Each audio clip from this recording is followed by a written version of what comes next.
California is recognized for 5 minutes. Thank you, Mr. Speaker.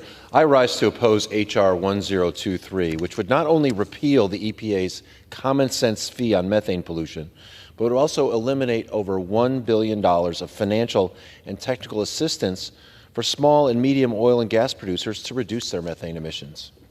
The bill also repeals tens of billions of dollars for local communities to make smart investments in the clean energy technologies of the future.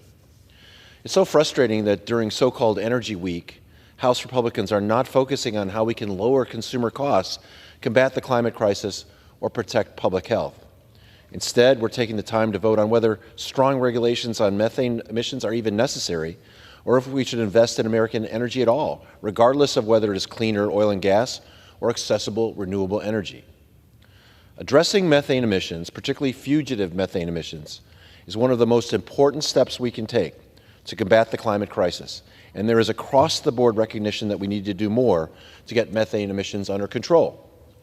Additionally, the Greenhouse Gas Reduction Fund will expand access for financing for clean energy projects across the country, helping American families and businesses create good-paying jobs, reduce pollution, and lower costs.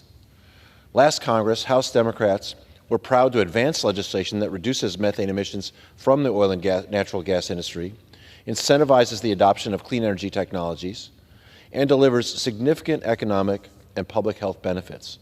We can't let the House Republicans drag us into the past. Now look, I understand that no program is perfect, so let's talk about how to make it better. But instead of coming up with ways to make these programs better, Republicans cannot help but think of ways to make them worse or eliminate them entirely. For this reason, at the appropriate time, I will offer a motion to recommit this bill back to the committee. If House rules permitted, I would have offered the motion with an important amendment to this bill, and that amendment would ensure that this bill would not go into effect until the Secretary of Energy determines that it would not increase energy prices.